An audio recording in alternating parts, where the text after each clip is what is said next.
Orlando Valley, Reseda, California. Yeah, home.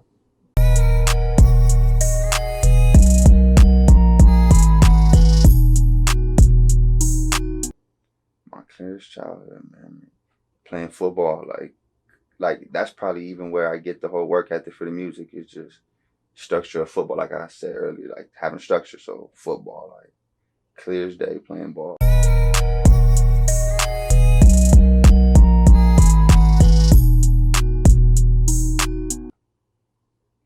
A bunch of them, a bunch of them, but one like in high school, we should always say is proper preparation prevents piss poor performances.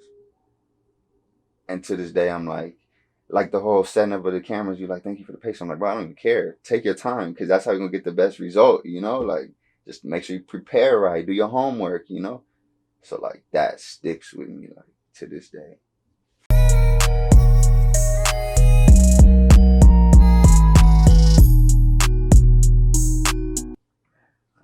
So making music was at first it was just a high school. I'm with the football players. We rapping, freestyle rapping, and then start getting towards my senior year, and I'm still rapping. Go to college, and now I'm playing junior college football. Some stuff happened. Now I'm not on the team no more. So I'm like, wasn't really into the junior college thing. So I'm like, I was always recording and making beats. So that's when I thought I was time to pursue it. So I went to the LA recording school, and ever since then it was just trying to make this my life. You know, like however I can.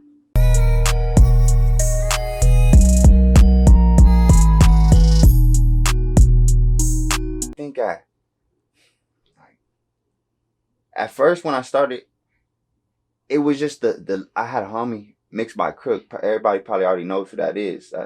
That's like when I was going to record, I was coming from out here to South Central, and met Mixed by Crook in the studio, and I'm seeing him like engineering, and it was something different, and it was cool to me because I'm like it was like quarterback in a. I played quarterback in high school, so it was like quarterback in a song. Like you got the dude over there recording, but here's the quarterback calling the plays and recording. Like you ready? Boom, boom.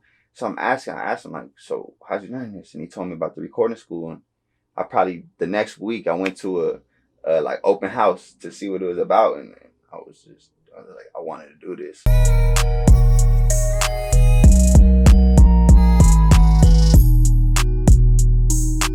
So first program I started using probably was FL. I had a cousin from Denver. That's probably how I started making beats. I'm like, my cousin from Denver was making beats, and he had it on his computer. Put FL, and I probably used that for like a month before I realized I used it for a month. Then I got a Mac or something. That's Logic.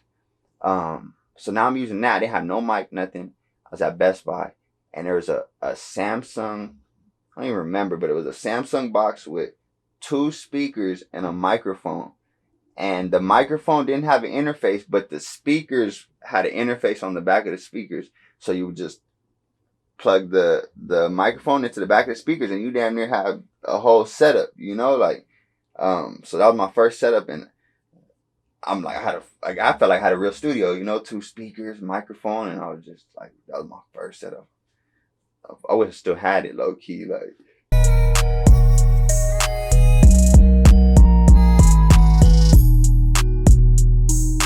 No, I kind of was late on the SoundClick era, because I do remember that it was a little late to that, and I guess when I came into it, it was the YouTube, it was the Drake type beats and Young Thug type beats. So that was kind of my introduction to like a community of this music. It's like upload on YouTube, and people either gonna like your beats or other producers might comment. That was like my first introduction to the community, kind of. Who do you remember on there like that was on that set that you now see working and shit? My boy Relly made. He almost got 200K on. He's the reason why I made a YouTube channel. I didn't have a YouTube channel. He had 800 subscribers. It's like, bro, this is the wave. This is it.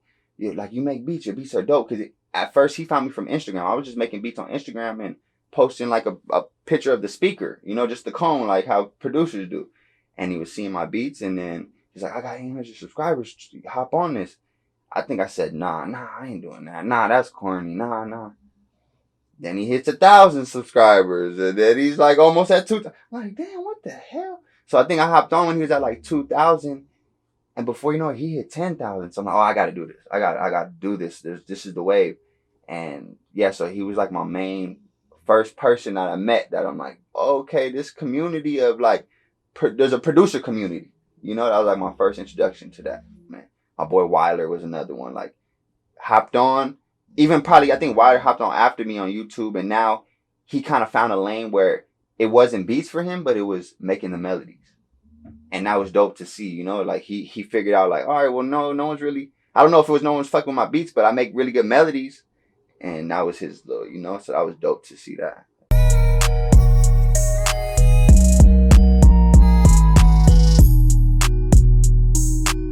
I remember I was sitting with the homie at the tattoo shop. My homie got a tattoo shop. And we're sitting, I'm like, man, I'm not staying locked down. That's what we all talk about. I'm not locked down. So the first week we probably weren't, well, we was out. And then when you see like you're out and no one's out and you're like, damn, this is serious. So then I'm all right, fuck it. So I told the homie like, hey, I don't think I'm for first month. I was like, no, I'm not coming out. The homie was like, same. So I was just stuck in the house and it was hard because like I'm forced. It's weird because like when you want to do this business on your own, like, you know, be an entrepreneur, but now you're forced to do it. When before it was like, well, if I want to go out for an hour and come back and work, I have that freedom. My mind gets clear. But now it's like, no, you're here all day. Either you're going to wake up and do this or you're going to do this. Like, you know, and so that was a little stressful to try to figure out a routine for it where like before I was used to like, you know, go out, skateboard or something, come back, do that. Now it was like wake up and do that right now. You know, so that was a little stressful to be forced to do something kind of. I feel like the output, I don't think I output it as much as I wanted to versus if I had the freedom to maybe not want to do that. It makes me want to do that more because I'm like, hey, I ain't been in my studio in a day. I'm going to go cook up all day versus I've been in there all day. I don't want to be in there no more.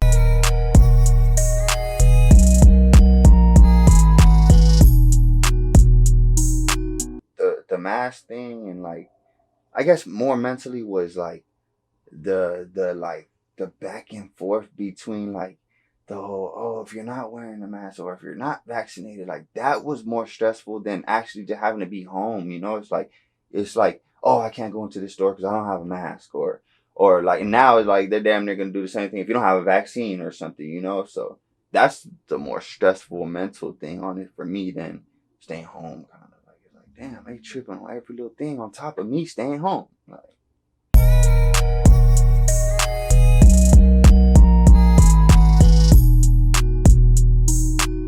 well, okay, that's a good question because it started off with rap first. That was like I was going to the studio, and when I seen Mixed by Cook, it was more of like I'm getting recorded, or I would try to get recorded when I can. At that time, it was like the little homie and the big homies just rapping, and so I was like, I just try to squeeze in there when I can. But when I'm not rapping, I was just looking over his shoulder, looking over his shoulder, looking over his shoulder. So now I'm seeing the other side of like the engineer, but like we all needed beats. So I'm seeing him. So I think I bought a keyboard and I started used to like since I was sitting at the studio not recording, I was like, I'll just bring a keyboard and y'all do that and I'll try to learn this, you know? So I was trying to learn the beats and that's when I was like, okay, so I think I'll learn this right now. And it wasn't necessarily like a choice. It was just as I started to learn it, I got so deep into it that I was like, oh, I wasn't rapping, you know? And then once I learned that, I came back. I'm like, all right, I gotta like put like I consider myself like I want to master music. So it was like, all right, I did the producing thing. So now let's try to master the whole putting a song together. And then so I started rapping more again. And so now I'm like, it's not the choice of one or the other. I want to try to master music. So just be a good musician. Like, oh, I'll make the beat and then I'll make a song or a hook.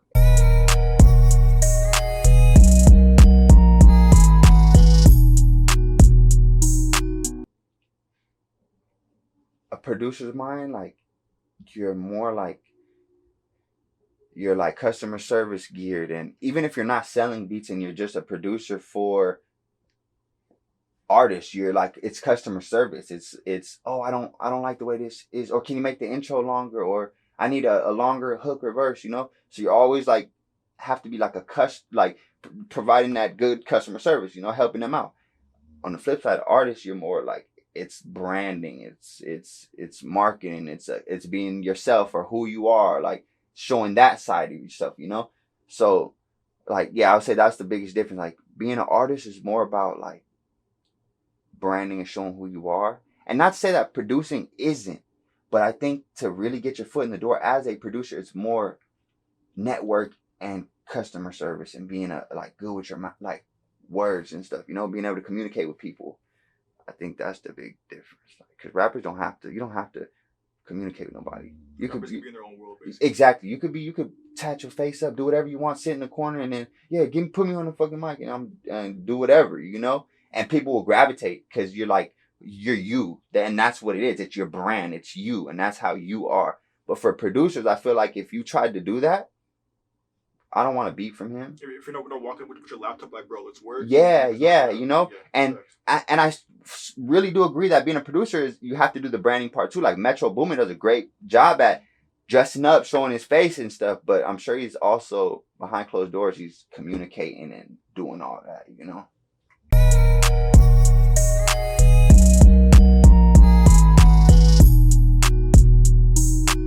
So pretty much it came about like just having a YouTube channel. They found my beat, and then what they actually used the song, and I had a kid in the UK, another producer from the UK, contact me and said, "Hey, I noticed that your beat it has your tag on YouTube, but on Spotify I don't hear your tag."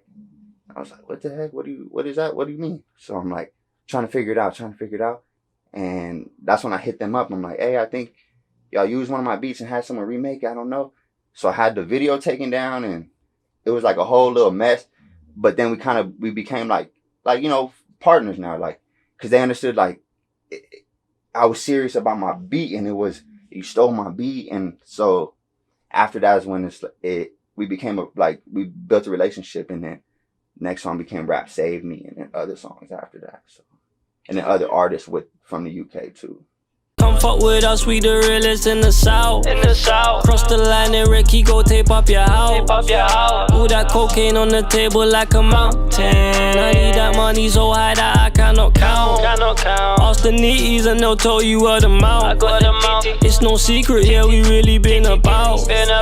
That's why I like the whole YouTube internet thing. Is like, I swear by it. Like, if you're coming up as a producer, you want to get a placement, I would much rather you build a presence online as a person and have pull for yourself than to chase artists with placements with artists, because I don't think they even respect you if you're chasing them so much. But if you can build a brand of 100,000 subscribers, I don't have 100,000, I only got 4,000. But if you can build 100,000, 4,000 subscribers, you're looked at as an entity, as them. You're looked at as like another rapper almost. Versus, you guys are peers now. Yeah, you know, like you have a brand. So like, even if you're not because I know there's a lot of internet producers who probably make more than industry producers selling every day online and never had a placement. And when that placement comes, they're gonna have so much pull because of the brand they built, you know, like. And so that's why I swear by the internet. Like, everyone's online. Everybody's gonna go to YouTube and look up a beat if they don't have beats right now. If they don't have beats right now, it don't matter if they know Metro Boomin or that. If they don't have beats right now, they're going to YouTube.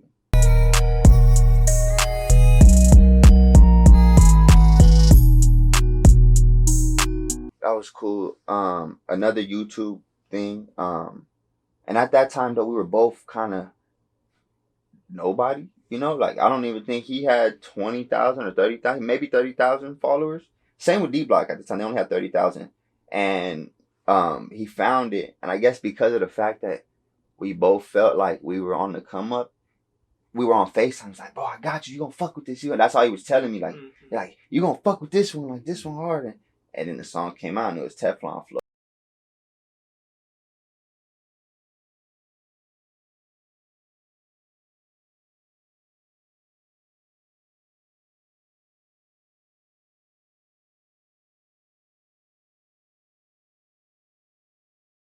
Drive around. So I was like, damn, that's hard, you know, like. And I think we did a few more after, but like YouTube really, you know, like, and then FaceTime relationship, just being cool.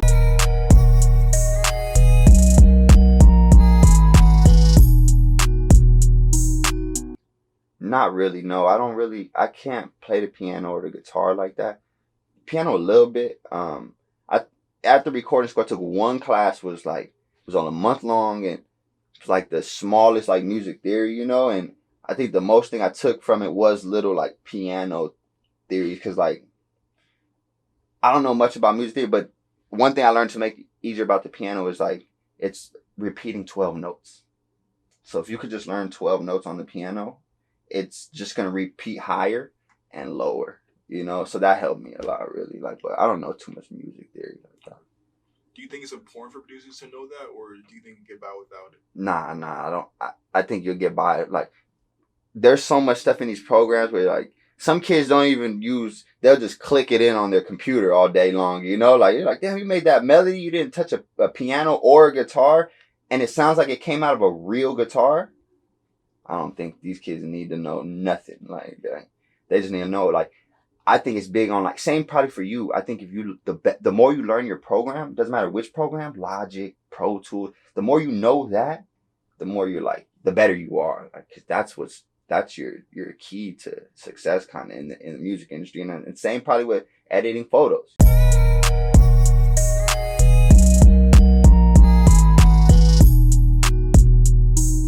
Probably like melodic piano, guitar beat, something that you could feel, you know, like anything melodic, like just if it's a guitar or piano, that's probably it. Do you have an example of a track that's like that you dropped? A beat for sure. For sure got a beat like. Go for So it. like I got. Let's see. So I could like so from learning the little small music theory, I could make like real good piano melodies and stuff. So like, or like, where's this other one?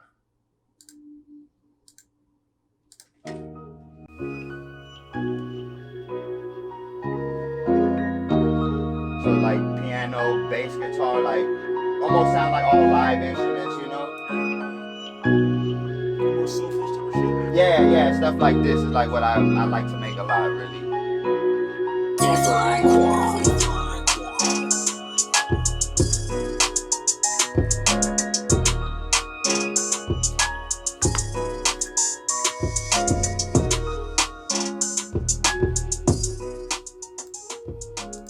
Then like on the flip side, like I have homies that send me loops, like I was telling you, there's the people that just solely make loops. Yeah.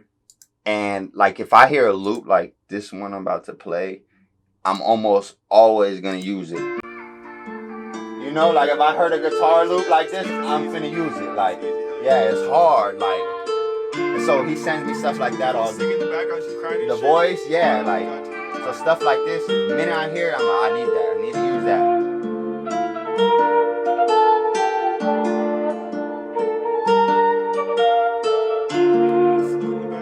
Yeah, little flutes and stuff like. Teflon Kwam.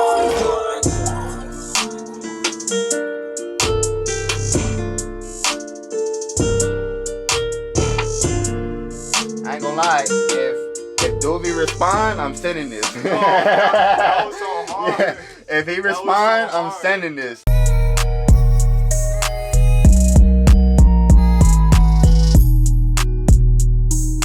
Man, I suck at that. I'm trying to get better at that. Like network, showing face. Like I was trying to say, like I needed to do that because at first that's why I felt like I kind of juiced the internet stuff, is because I wasn't like, that's part of making connections is being out. And I feel like you can make connections on the internet if you're willing to, like today I DM Doobie. I probably a couple years ago I would have never, you know, and now it's a thing I'm doing. Like, yo, what's good? I got beats, you know? Just doing that more. Network. Don't be closed mouths, don't get fed. I feel like some of my best relationships, they pay me or were like, what's up, Lo? Like, just reached out to me. Like, I like your stuff. Whoop, whoop, this, that. Like, just being genuine and reached out to me. So I feel like network, reach out, show your face. Don't be afraid to say, hi, what's up? I'm Kwame. I'm this. You know, like, I make beats. Don't be afraid to tell people that, you know, because that's going to go a long way.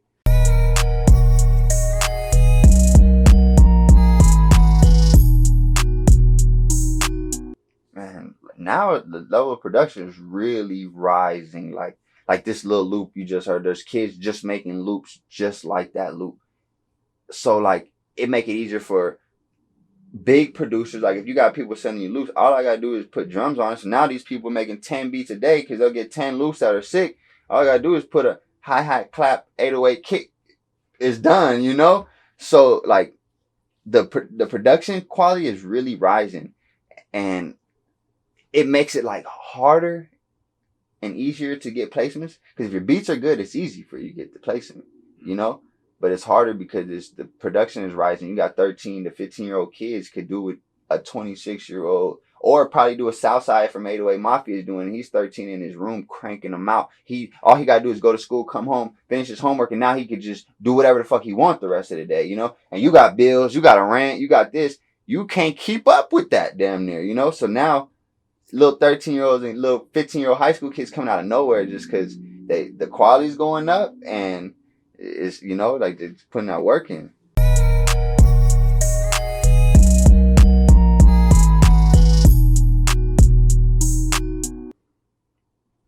Like a lot of like friendships and like time. Like, I know probably for a good, when I graduated from recording school, going to recording school is probably more social. Like, you know, if I'm at school, you're meeting people. When I graduated, is that time span, it was 2015 I graduated. That time span from 2015 to 2017, early 2018, I didn't leave the house. Like, I was in the house trying to figure that out. And that's when I was learning this internet thing. And so that's when I sacrificed everything to learn how to YouTube, brand myself, market, grow my Instagram, get people to see my beats. So I sacrificed all like human interactions to learn how to do social media, you know? So I feel like that messed me up a little, but it kind of got me here, you know? And now on the flip side, towards 2018, I started trying to do the old school method. Now I kind of, you know, I set my foot in on Instagram and social media a little bit. So I'm now trying to like show face and get out more studio sessions and all that.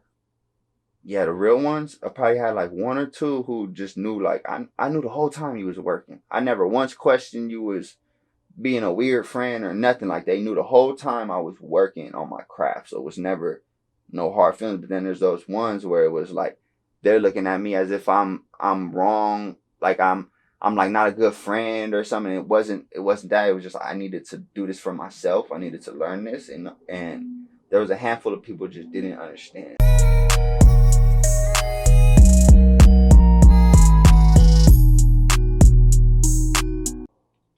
All these religious tattoos, but I don't know. Like I'm probably more spiritual, but I do respect and like believe in religion because my grandma, like, she was big on like, you know, her Virgin Mary, her St. Jude's and all that. So I don't know, bro. Like I'm like those hipsters that like, I don't know what's right or wrong. Like this spiritual stuff could be it, or religion could be it. I don't know what's the truth. I'm just like, it's where the wind takes me. Like,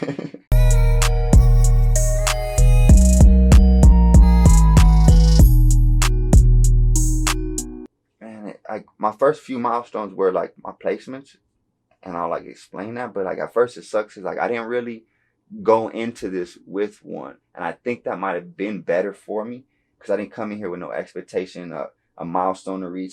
I just wanted to learn how to get good at this, and in return, my first record was Teflon Flow, my first placement I can consider, and it did like 7 million views and might have 8 now, you know.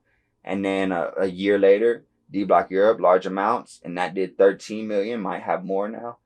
So, yeah, so now like, actually, after having those little, like, because in the beginning I didn't have no milestones or goals, and after like hitting those little points, a couple million views, I started to realize like I need to set goals for myself. Because in the beginning I just wanted to get good at this, so it was like, I guess it was not necessarily no point of setting goals. I guess my goals could have been smaller, like make better beats, you know. So those probably were my goals. Now, as I caught that placement without even wanting to, I started to like realize that, okay, I built a name for myself in a sense, and in order for me to continue to build my name, I need to set more goals of another placement or another this, another that, and work towards those.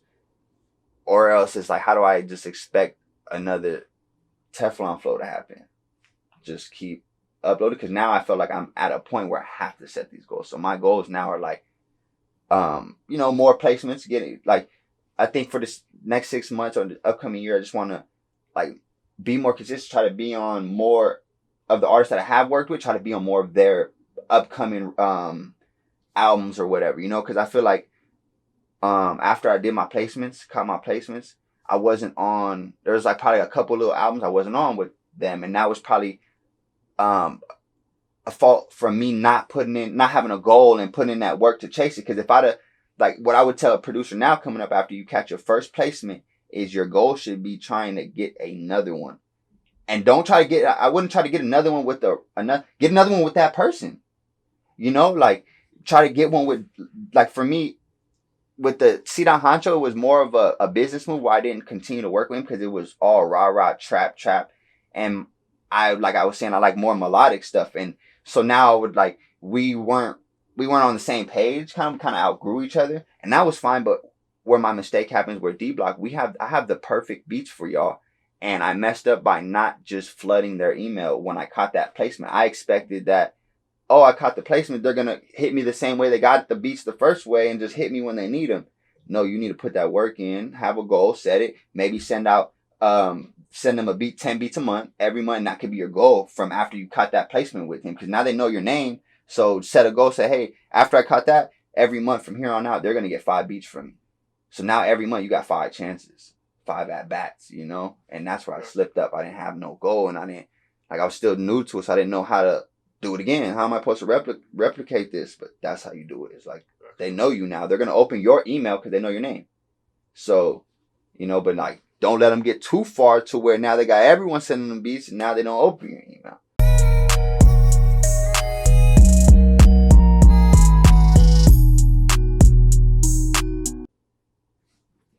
I got different eras in my beat career that different producers taught me the most. So like in the beginning, when I caught my Teflon Flow placement, I was just wanting to learn how to make the hardest beats in the world. So at that point, it was probably Southside and 808 Mafias where I'm just like figuring how to make hard beats or just a good beat. And that was at that time. And then as I mature as a producer, I'm like, man, this little hard rah shit don't mean nothing to me, kind of like it doesn't do nothing for me. So then that's when I'm like, well, I want to make like real music. That's when Zaytoven started to mean a lot to me. That's when like piano, strings, and melody, and I'm like, whoa, what the hell does Zaytoven do? This flying with his fingers and doing all this crazy stuff with strings and all these melody flutes and bells and stuff. And that's when I'm like, damn, I want to make like these like orchestral, good, long-lasting beats, like. And that's when that era. And then right now, I'm fucking with the West Coast sound, so just like everyone out the West Coast, like Ladiano or like Ron, like fucking with them right now too.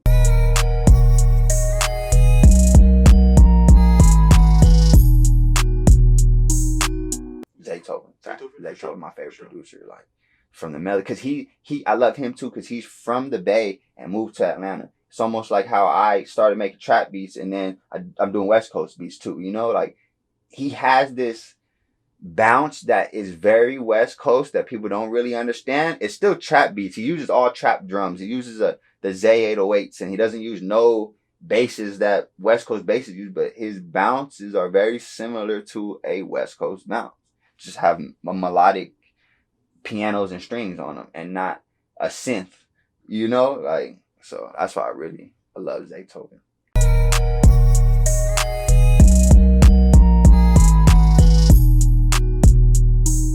One thing with me and music is the biggest thing on making good beats is sound selection. I know people could program a beat till they blue in the face, but they're choosing the most garbage sounds that the beat sounds garbage. Part of why Migos are a good group is they pick good beats. That's part of being a good rapper. Can you pick good beats? A good beat. Do you know what beat you're supposed to rap on? You know what I mean? Some people think they do. Some artists think they know what beats to rap on. That ain't the beat you should be rapping on. And that's a big part of your career too. Because if you're rapping on shitty beats, your average consumer not gonna notice, but the people you want to notice. Your producers, your A&Rs, those people, they notice that beat don't hit. That's not a rat kick. That's not a certain bass from a West Coast kid. Like, there's these hits and these sounds have certain names, and if you're just using the sounds that came in Logic, you don't stand a chance. And but on the flip side, as an artist, you want to know to pick those beats with those good sounds. You should know, like, oh, those are the sounds that I heard on a Migos song. Well, pick that beat maybe. Like, don't pick the one with the freaking Ableton sounds. Pick the one that sounds like, like, yeah, sound selection. That's an overlooked thing in music.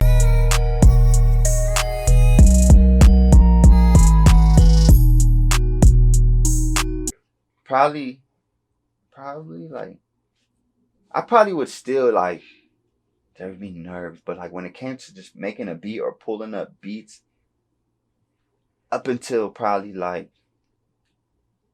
2019, probably I really felt comfortable. I'm like, I produced for some artists that are, he's like licking and stuff. I produced for some artists that, like, grew and became big, so that's when I was like, I had confidence in myself, like, like, I had to tell, like, because I try to stay as humble as I can, but I also had to tell myself, like, you got accolades, don't be too cocky, but you can be confident in a room full of other artists or producers. You can say, hey, I do this too, like, so that's probably 2019 after, like, working with D Block, I was a little more confident.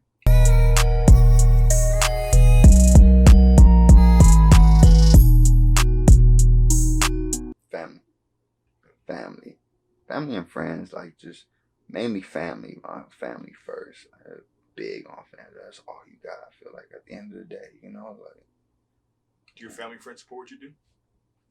Yeah, it took a minute though. Like, at first it was like, they didn't understand the whole internet business, entrepreneur stuff behind the beats. And then it's beats. It's like, it's not like a entrepreneur where I'm selling like food or clothes or something, it was like beats. Okay. But then, like, I think even before I started selling beats, what got moms to realize, like, this was a career, because I wasn't really selling beats much, but I worked with Producer Grind, and I would make kits for them. So that was my first introduction to, like, hey, I can get paid on the internet. Like, they like my beats, and they want me to make kits for them, like melody kits or drum kits. And so they'd pay me X amount of dollars to make X amount of loops, and that was my first introduction. So then they started to fall off me a little bit, like, all right, well, if you could do that, let's see how many kits a month you could do to make what you need to make, like, and that's when I just started double down on it. Is that before or after school? I would think that going to school for something would show your parents, no matter where they're from, that they're serious about this shit, right? If I'm going to school for it. Yeah. You know what I'm saying? At first, it wasn't, because, like, my mom, the music thing, still, when I was going to school for it, she didn't believe it, because growing up, she never seen me do music. She saw me paint and draw and play football, so she's thinking, like, oh, you're going to art school? I'm like, yeah, it's a recording art school, though, not a art school. And she's like, I don't know, like, so it took me finishing that for her to realize, all right, you finished that. You can actually you have a degree to, like, prove that you can go, like, if all else fails and I don't want to do this internet stuff, I could probably go sign up at a studio and say, hey, I can engineer, and if you need engineers, So that's where she just fell off me. Yeah, but also while going to school is when I was making the kits. So it was kind of like she started to ease off by, like, oh, you're making money while going to school too. So that was a plus.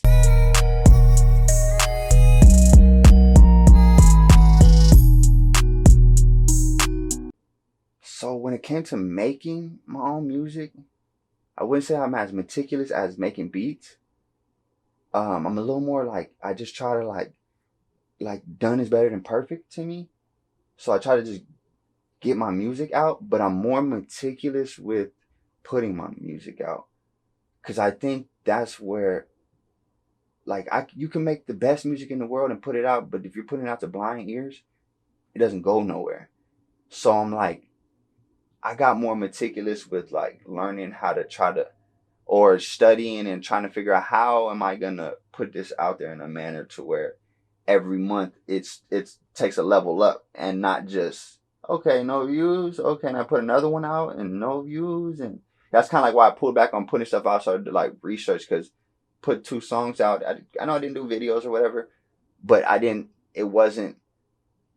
see no increase from the 1 to the 2 and the third one. Didn't see an increase, and that's when I realized, okay, it needs to be videos. It needs to be like damn near to a point where I want to come with a video every time and not just put a song out blindly. You know, has to be things to entice people, and so that's where I'm starting to get meticulous with my music. Teflon Kwam. I been running laps, trying to get it right. I done took a loss, now I got it back. When you get it out the mud, you don't know how to act. I swear I got it out that mud, how to counteract. I steady right about my lonely, cause I don't need nobody help to help me get it right. I steady right on my own, cause I don't need a hand. And if you got it on your own, then you gon' comprehend, you gon' understand. I don't trust nobody, yeah.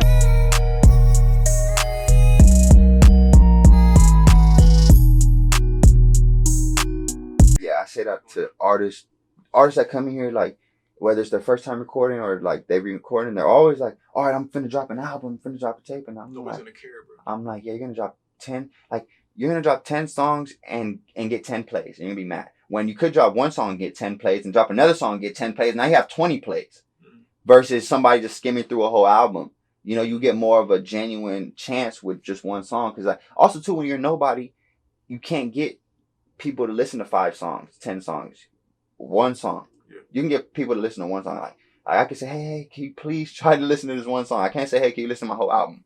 No. Doesn't work.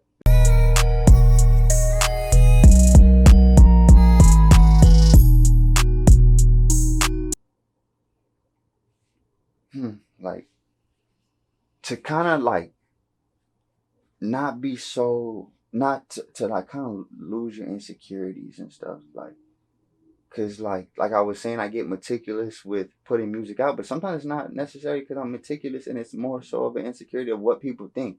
And this music business is about not caring what people think. And so I think that's the biggest thing I learned, is to not care what people think and just put this out. Someone's gonna like it and someone's not. Cater to the people that like it. You know, like, that's probably the main thing that I learned.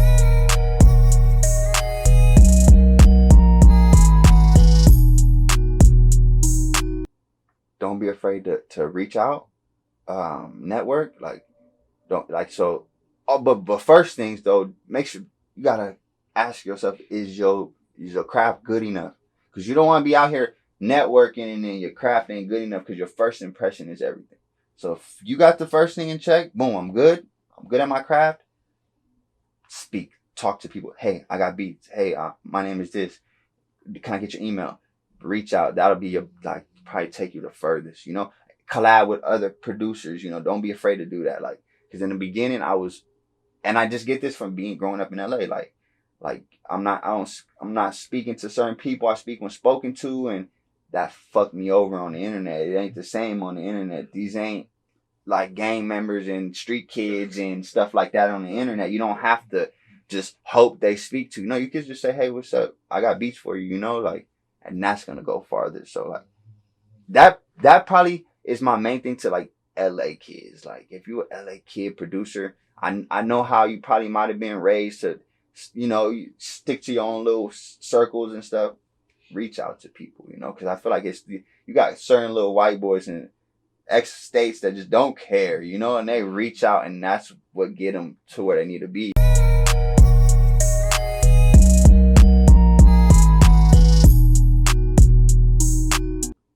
Yeah, I do see, I do see myself building a team, maybe not musically as of like another rapper or producer or engineer. But yeah, coming up, I just always been a lonely child. Like, I got brothers, I got 4 brothers, but we all grew up kind of separately. My dad was in jail and stuff, so we all grew up different households. So I was just with my moms always. So being that way, I'm always in a room by myself, always this.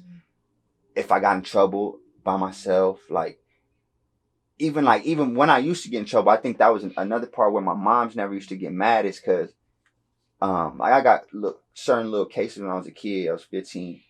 But because it wasn't peer pressure, and it was just me just being myself and trying to find myself. My mom's kind of understood, so it's just always just been. I'd rather just be myself. I know at the end of the day, I'm gonna have me before him. Like I don't think that person gonna have me as much as me. So I've always just rocked with myself. It's like I'm trying to be more like network and build relationships more, and so I do see myself building the right connections. You know, like. With the right intentions, you know, we can't all want the same thing, but we gotta want the same thing, if that makes sense. You know, like we all got the same bigger picture, but we're not trying to do the same thing to get to the bigger picture. We all have our own lane, and we're gonna get there. We're just coming together right now to get to that. Exactly, because like if we are like, I don't know where I heard this analogy from, but we're all on the freeway and we in one lane and we all in the same. We all going to go to the same place, but we gonna drive there in a line, or we gonna spread out and take up every lane and just fly down the freeway. The whole man getting in front of me, boss. I'm so behind you, bro. Exactly. Why not get right here and everybody get on the lanes next to me? We could all drive down the freeway and just fly down, versus me have to drive a certain speed and the person behind me got to just be right here. And it don't work that way. But when we spread out, we could all get to the final destination quicker. You know, like, so that's my big thing, just having the right intentions and the right connections.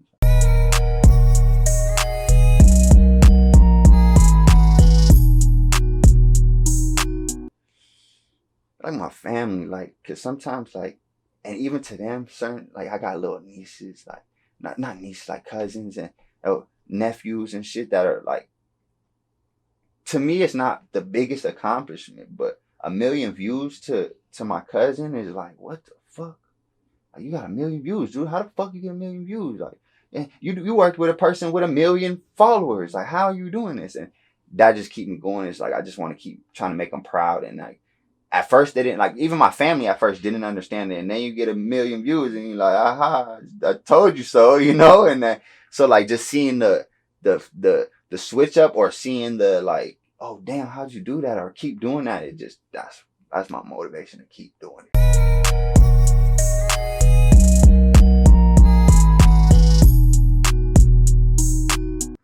Continue to work on my beat business, growing that.